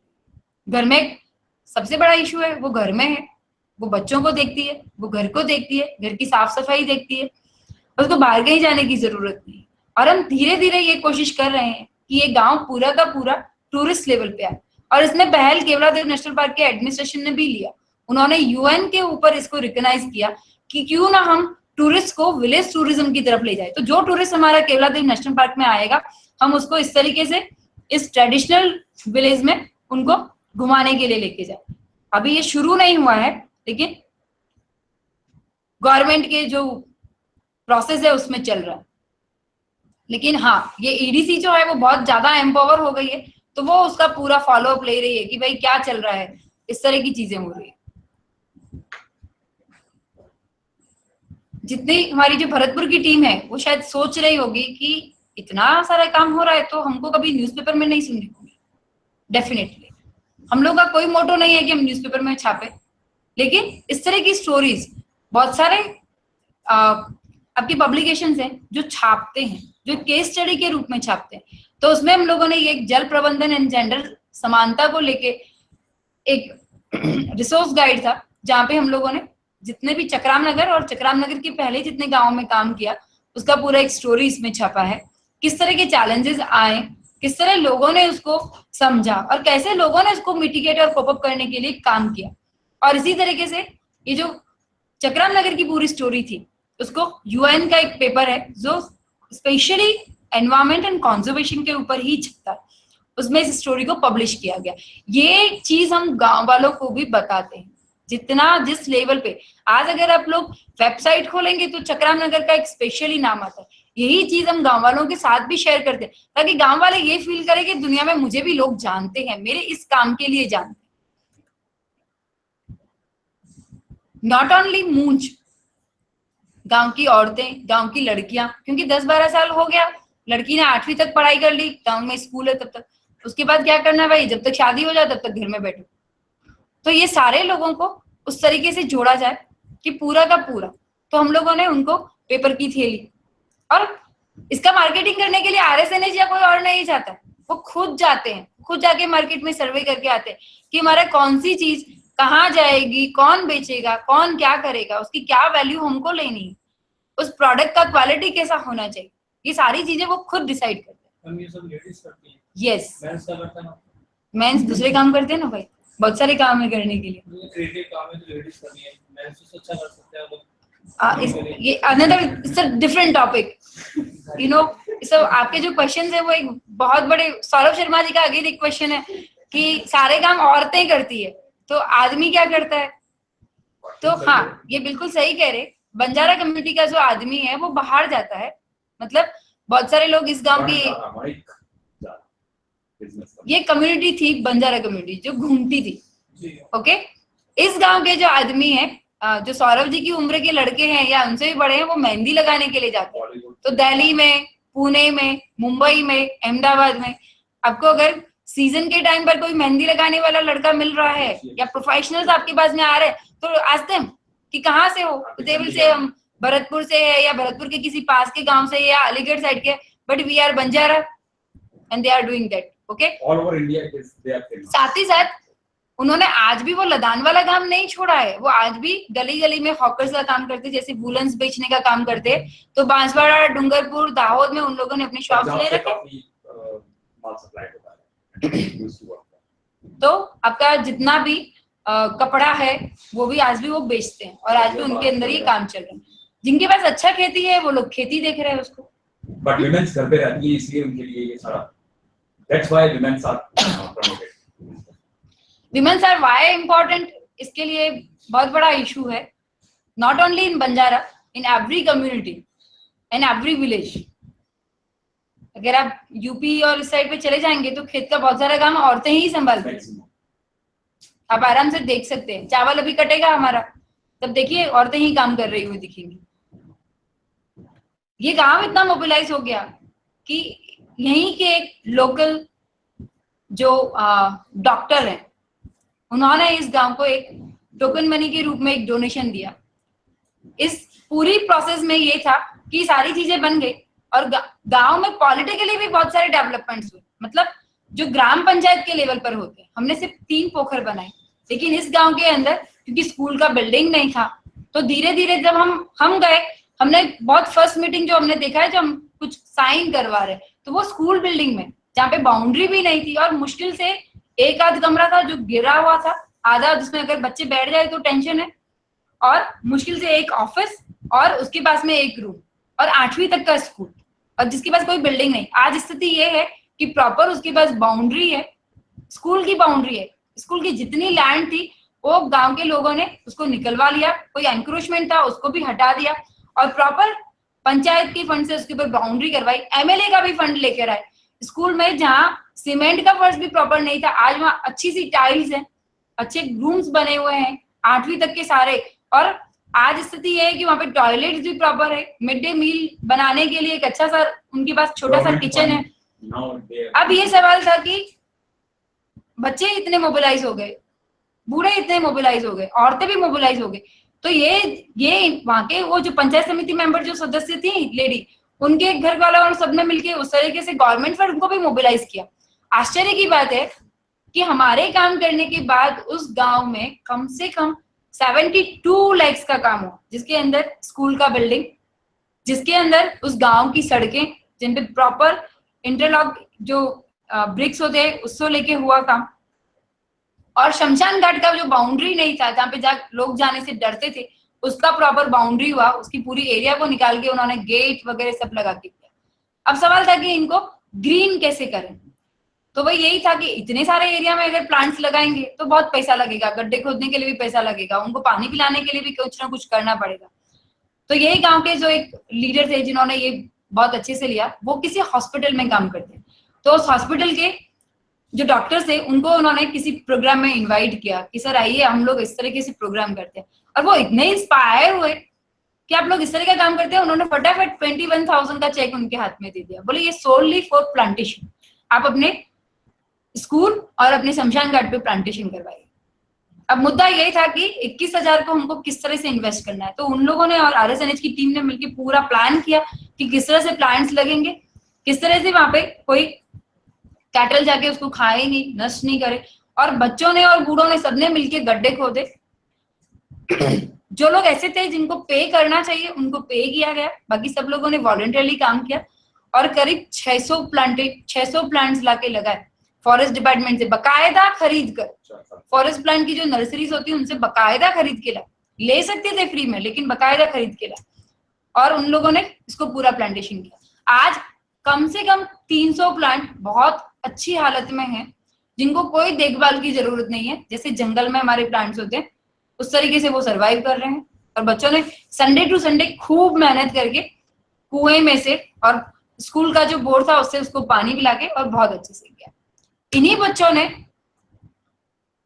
एक और गांव का जो इनका पास पड़ोसी गांव है, जिसके नाम से इनको नाम मिला रामनंद, उनके बच्चों को भी मोबिलाइज किया। उन्हें लगा अरे ये बच्चे काम कर सकते, हम क्यों नहीं कर सकते। उन्होंने पूरा एक बायोडाइवर्सिटी रजिस्टर बनाया। बायोडाइवर्सिटी रजिस्टर बनाने के लिए आप या तो MSc पास होने चाहिए फ्रॉम बॉटनी या एनवायरमेंटल साइंसेज या किसी साइंस की स्ट्रीम से, और ये बच्चे कोई 6ठी 7वीं 8वीं में पढ़ रहा है, कोई 12वीं में पढ़ रहा है, जिसको वास्तव में एजुकेशन को लेके बिल्कुल जीरो, उन लोगों ने ये बायोडाइवर्सिटी रजिस्टर बनाया। इन्होंने पता किया कि भाई हमारे गांव में कितना एरिया है, मेरे गांव की कितनी जमीन है इंक्लूडिंग एग्रीकल्चर लैंड। फिर पूरी टीम ने डिसाइड किया कि कौन किस किस पार्ट में जाएगा, पूरा मैप बना के और उसको डिवाइड किया, और वहां जाके कितने प्लांट्स मिल रहे हैं, कितने एनिमल्स मिल रहे हैं। एनिमल्स में इन लोगों ने सबसे पहले बर्ड वॉचिंग कोर्स किया।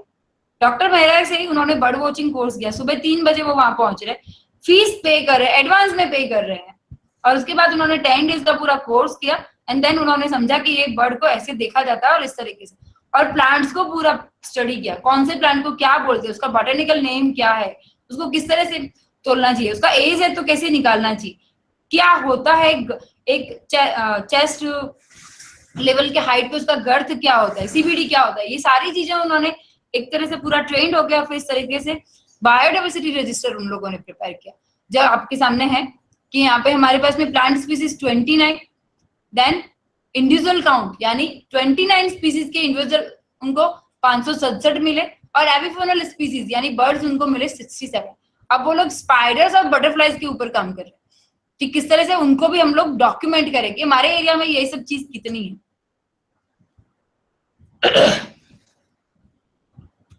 अब एक मेजर सवाल यही था कि गांव के लेवल पे हम लोग आए, उन लोगों ने इस तरीके से किया, लेकिन एक हम लोग की टेंडेंसी होती है कि हम लोग जब तक कोई सामने दिखता है तब हम लोग काम करते हैं। और हम लोग को भी यानी RSNH को भी लग रहा था कि अगर बहुत बड़े स्कोप पे ये काम करना है, बहुत बड़े लेवल पे काम करना है, तो आप सिटी में रह के काम नहीं कर सकते। आप सिटी में से जब गांव वाले से ज्यादा की बात करते हैं तब उसको लगता है कि भाई आप तो शहर में रह रहे हो, जहाँ बिजली है, जहाँ पानी है, आपको कुछ नहीं करना पड़ता, कोई मेहनत नहीं करनी पड़ती। कितना आसान है बोलना, स्पेशली जब सैनिटेशन की बात आती है, जब सफाई की बात आती है, तो उसके समझ में कुछ नहीं आता। आपके पास प्रॉपर रोड है, पक्के मकान है, आप बहुत आसानी से बोल सकते हो। तो RSNH की टीम ने मिलकर एक डिसीजन लिया। हमारा एक ख्वाब था, यानी RSNH का एक ख्वाब था कि हम लोग माउंट आबू में एक इंस्टीट्यूट डेवलप करेंगे, जो वाइल्ड लाइफ इंस्टीट्यूट होगा, वहीं के जो हिली टेरेंस है वहीं पे हम लोग ये डेवलप करेंगे। लेकिन ये चीज जब हमने चक्राम नगर के लोगों से डिस्कस किया तो वहां के एक भाई साहब बोले, सर ये तो आपको कुछ ऐसा करना चाहिए कि भरतपुर में आप ऐसा कुछ क्यों नहीं बनाते। जो हम लोग गांव में जो हम प्रॉब्लम्स के सॉल्यूशंस दे रहे हैं, चाहे वो गंदे पानी का है, चाहे वो खारे पानी का है, चाहे वो रेन वाटर हार्वेस्टिंग का है, चाहे वो प्लांट्स का है, ये ऐसा कुछ मॉडल क्यों ना क्रिएट करे। तो हमने उनसे सवाल किया कि जमीन की तरह, एंड ही सेड नहीं ना, मैं करवाता हूँ अरेंज। और फिर हम लोगों ने एक सेंटर डेवलप किया, जो सेंटर आपकी अभी आप उसको देख सकते हैं, राजपूताना शकुंतलम इसका नाम है। इसके कंस्ट्रक्शन से लेके आज तक बहुत सारे एक्सपेरिमेंट्स हो रहे हैं। फर्स्ट एक्सपेरिमेंट था भरतपुर है लो लैंड। जब आप लो लैंड पे कोई बिल्डिंग बनाते हैं तो आपका काम रहता है आप भरत करते हैं, बहुत सारी मिट्टी उधर डालते। तो हमारी टीम मेंबर में एक डॉक्टर गोखले करके जो नेचुरल सॉल्यूशन है, ही सेड हम क्यों इतनी मिट्टी भरेंगे, अगर 1 बीघा लैंड पे हमको कुछ बनाना है तो 1 बीघा लैंड को करीब 4-5 फीट तक ऊपर उठाने के लिए कितना मिट्टी चाहिए। तो अगेन क्वेश्चन आया कि क्यों करना चाहिए। तो सवाल आया कि हम सिर्फ इसलिए कर रहे हैं कि हम ऊपर आ जाएंगे तो आजू बाजू का पानी हमको अफेक्ट नहीं करेगा। देन वो सवाल को क्रॉस किया, हम नीचे ही बनाएंगे और हम इस तरीके से बनाएंगे कि हमको आजू बाजू का पानी भी अफेक्ट ना करे। डॉक्टर गोखले सेड जब वाटर है, वाटर के एक्सपर्ट है आपके पास, then you don't have to do such type of things. तो फिर हम गांव वालों को क्या सिखा रहे हैं, से अगेन ये कॉन्सेप्ट को हमने वहां पे ब्रेक किया। देन बिल्डिंग कैसा बनेगा, तो बिल्डिंग अगेन यही है कि किसी आर्किटेक्ट के पास जाइए, आपने कोई मैप बनाया है उसके सामने रखिए, वो आपको बोलेगा ऐसा ऐसा होना चाहिए, इतना आयरन लगेगा, इतना कंक्रीट लगेगा, सिंपल थिंग। उसने एक मैप को फाइनल किया कि ये रूम साइज, ये सब कुछ प्रॉपर है, इतना हॉरिजेंटली, इतना वर्टिकल आप ले जा सकते हैं। देन हमने बहुत सारे आर्किटेक्ट के साथ बात किया। फिर सडनली हमारे एक टीम मेंबर ने बोला क्यों ना हम लॉरी बेकर को लेकर आए। लॉरी बेकर एक बहुत अच्छे आर्किटेक्ट थे जो केरल से थे और उन्होंने बहुत अच्छा काम किया है। किस तरह से हमारी ट्रेडिशंस, आज हम मकान बना रहे, पहले भी तो बनते ही थे ना मकान। हमारे जितने भी महल है जहाँ पे आपको कोई इलेक्ट्रिसिटी का कनेक्शन नहीं मिलेगा, जहाँ पे कोई एसी नहीं मिलेगा, जहाँ पे कोई पंखा नहीं होगा, जहाँ पानी के लिए कोई बोर नहीं होगा या कोई म्युनिसिपल कनेक्शन नहीं होगा, स्टिल दे आर सर्वाइव। तो ये सब चीजें वहां पे भी थी ना। तो यही सारी टेक्नोलॉजी को सारा स्टडी किया एंड लॉरी बेकर जी को लेके आ रहा है और ये पूरे बिल्डिंग का कंस्ट्रक्शन चालू किया। कोई भरत नहीं है। और मेन जो चैलेंजेस थे वो हम लोगों ने यहाँ पे क्या लिए,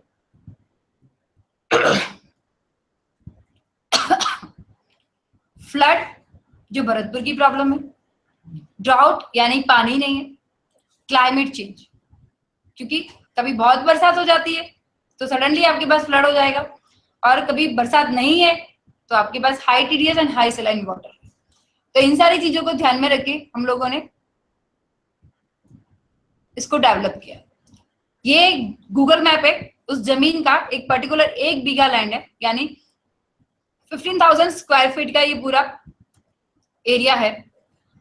ये डायरेक्शन है, ब्लू डायरेक्शन दिखा रहा है कि हमको पानी कहाँ से मिलेगा, मतलब रन ऑफ कहाँ से है इस लैंड के अंदर। ये भी हम लोगों ने यहाँ पे स्टडी किया और ये प्लान किया, जहाँ पे हम लोग को जितना भी ये ग्रे पार्ट दिख रहा है वो हम लोगों ने कंस्ट्रक्शन में लेके गए।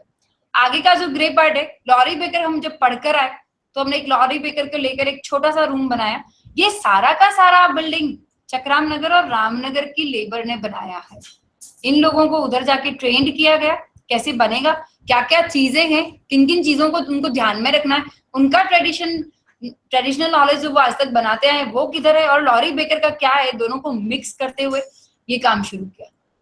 हमने जब इसकी नींव खोदी तो कुछ 3 फीट की चौड़ी और कुछ 5-6 फीट की गहरी थी। एक भी कंक्रीट नहीं, एक भी सीमेंट नहीं, कोई बेड नहीं, टोटल मड का बेड क्रिएट किया गया ताकि आपकी सीलन जो है वो ऊपर आ जाए तो नीचे जाने के लिए उसको रास्ता नहीं मिलता है जब आप कंक्रीट का करते। तो ये पूरा हुआ। आर्किटेक्ट ने हाथ खड़े कर दिए, जो हमारे लोकल आर्किटेक्ट, उन्होंने बोला आपको जैसा करना है वैसा करो, मेरी बस का नहीं है, तो उन्होंने तो हाथ खड़े कर दिए। तुम्हारी ये लोकल टीम और doctor Mehra and Laurie Baker का जो नॉलेज था और जितने भी हमारे दूसरे एक्सपर्ट्स हैं, उन्होंने टाइम टू टाइम हम लोगों ने इसको क्रिएट करना शुरू किया। और ये जो है छोटा सा मैप है किस तरह से उसमें रूम्स एंड वॉल्स बनकर आए। देख सकते हैं आप लोग सेप्टिक टैंक किस डायरेक्शन में है एंड टॉयलेट्स एंड बाथरूम्स भी सारे उसी डायरेक्शन में और किचन भी उसी के उस बैक डायरेक्शन में। वास्तु को भी ध्यान में रखा है। ये जो साइड आप देख रहे हैं, यहाँ पे सारा का सारा वेस्ट वाटर आ रहा है, मतलब जितना भी पानी, ये जो नाली है उसके अंदर कोई पानी नहीं है। गांव वालों को ऐसा लग रहा था ये कुछ ऐसा नाली बनाएंगे और हमारे खेत में छोड़ देंगे। ये नाली है आजू बाजू के जितने भी खेत है उनसे पानी कलेक्ट करने के लिए, क्योंकि आज नहीं तो कल उन खेतों में तो पानी भरना ही भरना है। और हम लोग क्योंकि जमीन के उस लेवल पर ही है, बिल्कुल जो प्लिंथ लेवल होता है या उसके बिल्कुल नीचे ही है, तो ये पानी कभी ना कभी तो आना ही है, तो हमारी बाउंड्री को अफेक्ट करेगा। तो हमने ये नाली बनाई, इस नाली के अंदर पाइप है बकायदा हर बाउंड्री के ऊपर, जहां पर खेत का सारा पानी, मतलब उस जो पाइप का जो डायरेक्शन है वो भी हम अपने खेत, अपने जमीन में पानी ले रहे खेत के अंदर से, यानी उस लेवल पे उन पाइप्स को फिक्स किया। और इस तरीके से ये साइड पे हमने ये बोर किया, तो ये सारा का सारा पानी जो है वो ये बोर है जो 60 फीट पर है, जो एक जनरली बनता है। जब ये बना था ये बोर, तब इसका टीडीएस मीटर जैसे ही अंदर डाला, टीडीएस मीटर ने काम करना छोड़ दिया। उसको समझ नहीं आ रहा था कौन सा रीडिंग दो, 20,000, 12,000, 12,000, 20,000, दैट वाज द टीडीएस। लेकिन आज टीडीएस है 4,000। एंड जब ये बना उसके बाद इसका टीडीएस, जब हमने पानी क्योंकि पियेंगे तो क्या करेंगे, तो हमने सोचा कि एक छोटा सा आरओ पंप लगा ले। तो आरओ वाले को बुलाया, बोले साहब 1500 टीडीएस के वो कोई काम ही नहीं करता है कोई आरओ। तो हमने कहा भाई तू चेक कर ले। उसने जैसे ही वो बोर में से पानी निकाला, आफ्टर 8 मंथ्स इसी बोर का पानी 1500 था। तो ही वो शॉक। मैंने कहा भाई अच्छा है, पर अभी वो जो है वो 4,000 के ऊपर। तो स्टिल हमको उसके ऊपर और काम करना है कि इसको नीचे से वापस ऊपर से नीचे कैसे लेकर आए। ये पूरा बिल्डिंग है जिसमें कोई प्लास्टर न बाहर दिखता है ना अंदर दिखता है। अगर हम आज के लेवल पे बिल्डिंग बनाएं, अगर किसी अच्छे से कॉन्ट्रैक्टर के पास जाएं, तो आराम से वो बोलता है कि आपका 1200 to 1500 पर स्क्वायर फीट का कॉस्ट है सिर्फ बिल्डिंग कंस्ट्रक्ट करने का। ये वो भरतपुर में सक्सेसफुल नहीं। एंड व्हाई टू डू, जो चीज इस जगह के लिए नहीं बनी है उसको क्यों किया जाए उसको उधर।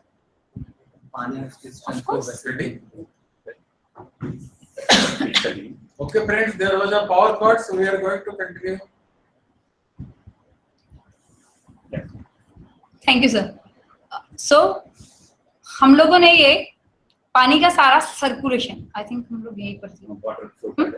बिल्डिंग कॉस्ट, तो ये बिल्डिंग का कॉस्ट जो है वो आपको 500 मैक्सिमम बता रहे हैं हम आपको, 500 including interiors, 500 rupees square feet पर स्क्वायर फीट। अब आप इस पूरे एरिया को डेवलप करने का कॉस्ट से 2600 स्क्वायर फीट, एंड देन उसके ऊपर एक स्टोरी और बना है, अब उसका कॉस्ट आराम से निकाल सकते। जहां कोई सैलिनिटी नहीं है, प्लास्टर ही नहीं है, तो प्लास्टर गिरेगा क्यों। दूसरी चीज, सीमेंट लगा है बहुत बहुत कम, कंक्रीट की कोई जरूरत नहीं। पानी खारा था जिसको हम लोगों ने रेन वाटर हार्वेस्टिंग करके बैंक में पैसा डालना शुरू कर दिया है। एंड ऑफ कोर्स जिस तरह से 15 साल में हमने उसको खत्म किया है, तो हम शायद 15 साल में बहुत अच्छा कर दें इसको। अगर बैंक भरना शुरू कर दिया है और उसके अगेंस्ट में हम कम निकालेंगे तो इनपुट ज्यादा होगा और आउटपुट कम होगा, तो डेफिनेटली ये चीज होंगी जिसके रिजल्ट्स भी हम लोग देख ही रहे हैं। जहाँ टीडीएस काम नहीं करता था वहां टीडीएस मीटर एटलीस्ट कुछ तो रीडिंग दिखा रहा है हमको। तो ये चीज चल रही है। इसका सारा पानी जो है वो हमने साइफोनाइज किया है पूरा फ्लो पैटर्न को देखते हुए। तो ये जो बाउंड्री आप लोग देख रहे हैं इधर का, उसी के सारे ये सारा पानी इधर आता है।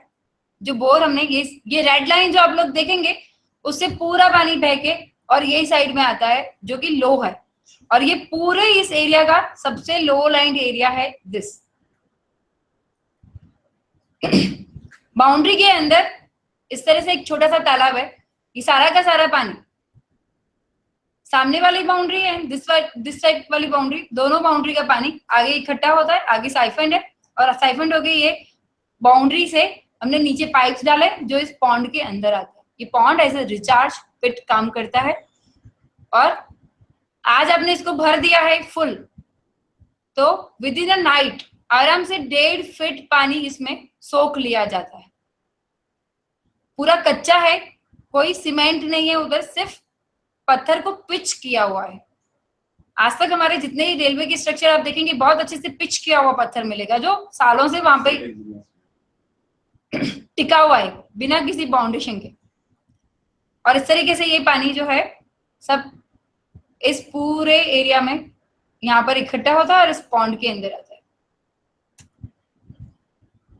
ये आगे की साइड पे जहां पे बीच में हम लोगों ने रोड बना लिए हैं जाने के लिए और उसको उस तरह से साइफनाइज किया है। ये सारा पानी कलेक्ट होके और इसमें जाता है। आप देख सकते हैं रोड लेवल के ऊपर है ये, और रोड जो है वो इस मकान के लेवल से रोड 2.5 फीट ऊपर। सेम चीज यहाँ है। ये जो एरिया आप देख रहे हैं यहाँ पे, क्योंकि मैंने शुरू में बताया आपको सारे पाइप्स जितना भी सैनिटेशन का वाटर है वो सारे इधर, यहाँ पे हम लोगों ने पाइप्स डाले हैं।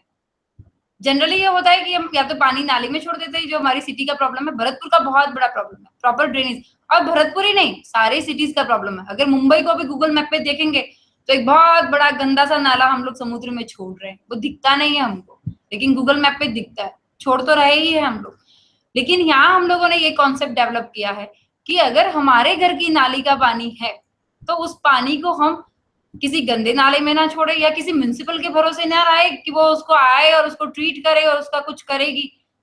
तो क्या किया जाए खुद के लेवल पे? तो अगेन हमारे डॉक्टर गोखले जो रीड बेड एक्सपर्ट है, उन्होंने हमको बताया कि हम कुछ नहीं करेंगे, अकॉर्डिंग टू कैपेसिटी हम डेली कितना पानी को यूज करते हैं और उस यूज किए हुए पानी को हम कितना बाहर निकालते हैं, उसके अकॉर्डिंग हम सारे जितने भी टॉयलेट्स है, जितने भी आउटलेट्स हैं, उन सारे पाइप्स को यहाँ पे बिछाएंगे। पाइप जो होंगे वो परफोरेटेड होंगे, यानी हर 1.5 फीट की दूरी पे उनमें छेद किए जाएंगे, करीब 1-1 फीट पे, 1 उंगली जितना छेद जो उस 1 फीट के अंदर ऐसे होगा। नीचे की तरफ नहीं, ऊपर की तरफ, जो पाइप का जो बॉटम है उस पे नहीं, साइड में, ताकि पानी आए और पाइप में से धीरे धीरे धीरे करके बाहर निकले। पाइप जो बिछेगा उसका कोई ग्रेडियंट नहीं होगा, जहां से शुरू है और जहां पे खत्म है सेम लेवल पे होगा। और इस तरीके से 100 लीटर वाटर के लिए आपको 10 फीट का पाइप चाहिए। इस रेशियो के साथ 1000 से 1500 लीटर पानी के लिए हम लोगों ने ये पाइप बिछा, अलग अलग आउटलेट पे पाइप बिछा। और ये पाइप जो परफोरेटेड है वो सारा का सारा, अब पाइप को अंदर डाला करीब 1 फीट में नीचे ग्रेवल्स मोटा वाला, उसके आजू बाजू पाइप हो गया, और पाइप के आजू बाजू छोटा वाला ग्रेवल 1/2 इंचेस एंड देन आपका 0 इंचेस, जिसको हम 20 mm एंड 10 mm का कुछ होता है। इस तरीके से उसको बिछाया और इस तरीके से उसको पूरा, अभी वो डिजाइन नहीं है तो मैं आपको नहीं दिखा सकती हूँ, उस तरीके से उसको पूरा बिछाया। और अब ये पानी उस पाइप में जाता है, धीरे धीरे धीरे बाहर निकलता है। कोई मड उसको ब्लॉक नहीं कर रही है, क्योंकि हमारा मडी सॉइल है, तो ये भी हमको ध्यान रखना है। मड ब्लॉक नहीं करता और धीरे धीरे वो उसमें रिसता है। अब हम यही पानी अगर उसमें रिसेगा तो मिट्टी थोड़े दिन टाइम बाद तो बहुत ऐसी हो जाएगी, कीचड़ हो जाएगी, तब क्या करें? अब उसके ऊपर हम लोग प्लांट्स लगाए। आप पपाया लगाइए, केली जिसपे लाल रंग के फूल आते हैं, एक स्पाइडर लिली करके भी बोला जाता है जिसको सुदर्शन भी बोलते हैं, वो आपको जो भी प्लांट आपको लगता है कि इसके ऊपर लग सकता है, खूब सारा घास, आप उसको ग्रीन दिखाने के लिए आराम से कर सकते हैं। और ये बहुत अच्छे से उस शुरू में आपने लगा दिया, थोड़ा बहुत वाटरिंग किया, उसके बाद आपको पानी पिलाने की जरूरत नहीं है। ये प्लांट्स उसमें जितना भी साबुन आप जितना भी कंटेमिनेशन डाल रहे हो उसको एज ए फूड लेंगे, और पानी जो है अगर बच गया तो धीरे धीरे, क्योंकि प्लांट्स होंगे तो पोरोसिटी बढ़ेगी, सॉइल की पोरोसिटी बढ़ेगी और वो अंदर जाएगा। और अगर हमको लगता है कि हमारा पानी कम है तो वो प्लांट्स उसको खुद इवोपरेट कर देंगे, अपने काम में ले लेंगे। ये कुछ सीन है जो अब दिख रहे हैं। जो आप पॉन्ड देख रहे थे उसके बिल्कुल पास में एक योगा हट है जिसको हम मातृ कुटीर छाया के नाम से बुलाते हैं। वहां पे गांव के सारे बच्चे आते हैं, जो आर्ट ऑफ लिविंग के कुछ टीचर्स भी उधर आते हैं। इस तरह से पैचअप किया हुआ है, वो वहां पे कोर्सेज करते हैं एंड देन उनका रेगुलर फॉलो अप होता है।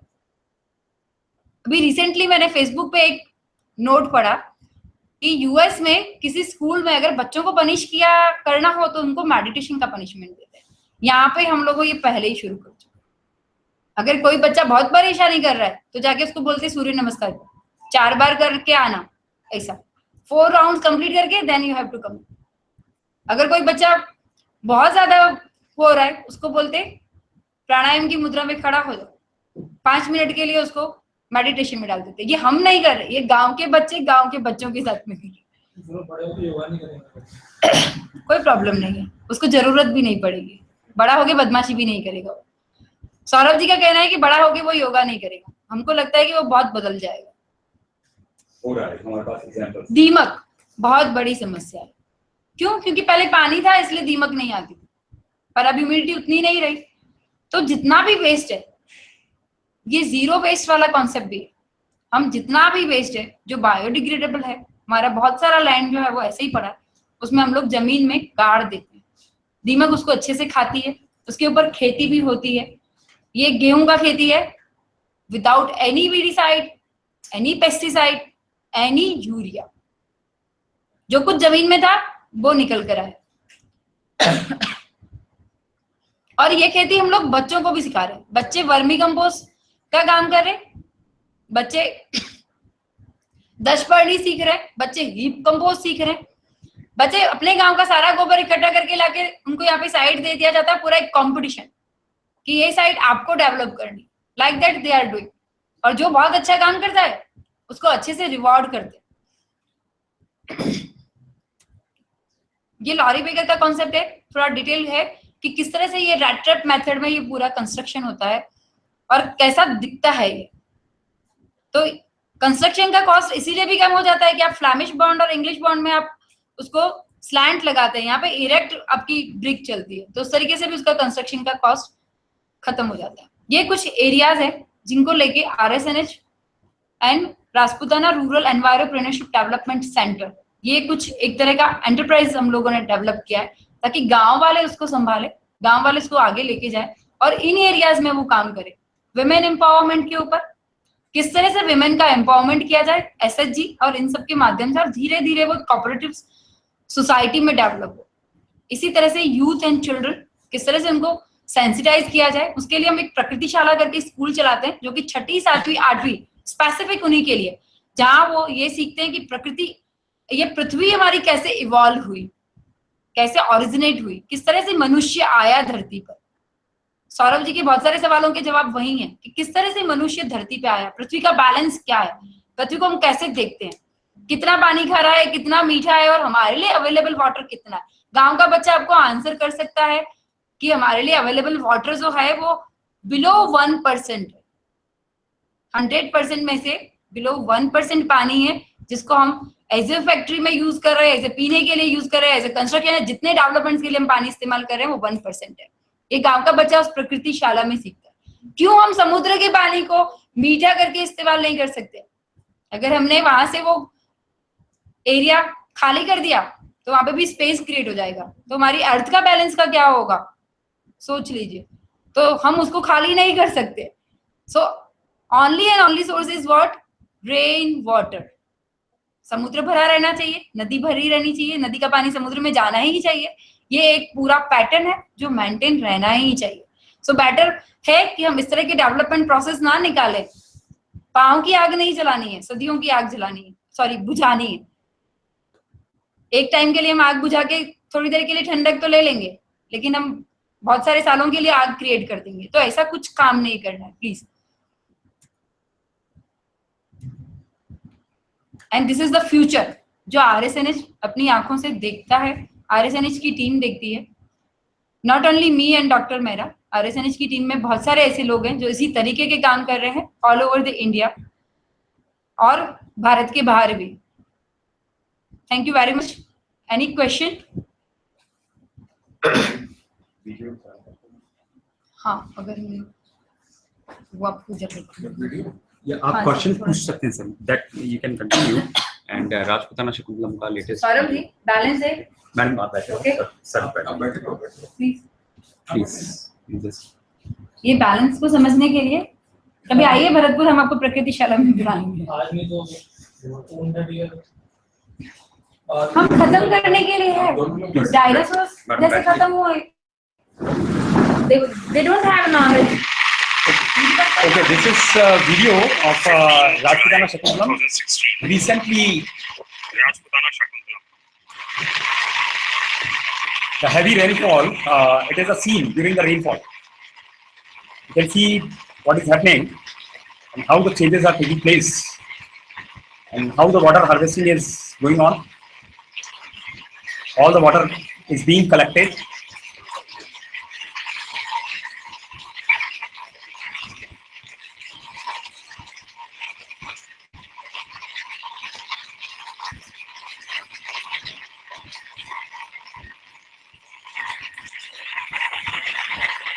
So somewhat around 72 hours rainfall was there in this monsoon.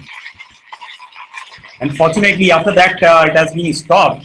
Otherwise, could be something different. बाढ़ के हालात से हो गए थे, but वो फिर नेचर ने इसको स्टॉप कर दिया. So just 2 minutes videos. So during the rainfall, this was the scene.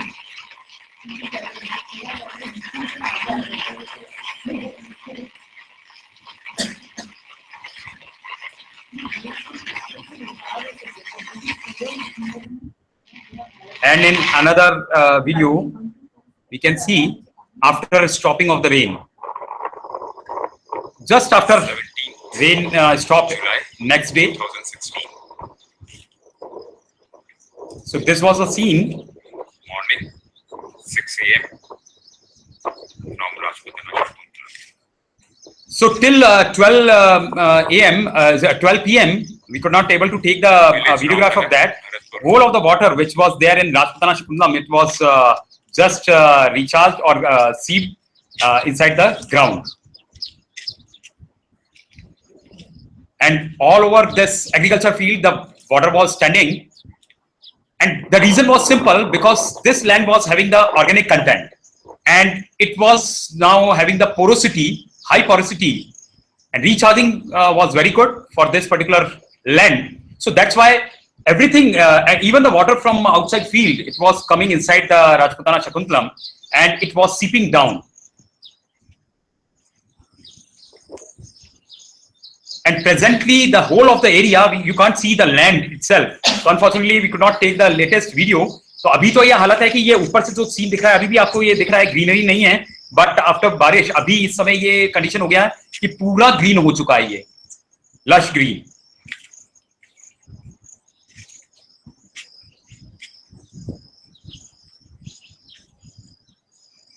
And lot of biodiversity in this particular area, and diversity is so much that you will find over 150 species of plants, 70 species of somewhat birds throughout the year you will find here, and 20 plus types of butterflies you will find here.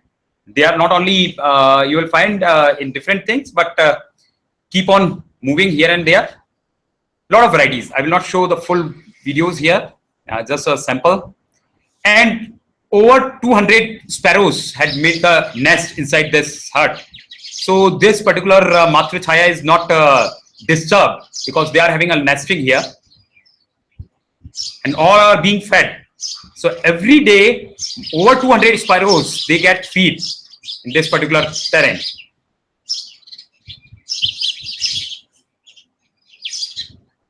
All the way, you'll find the sparrows are sitting. They are having the nest. So you are welcome to visit this area, and thank you very much, sir.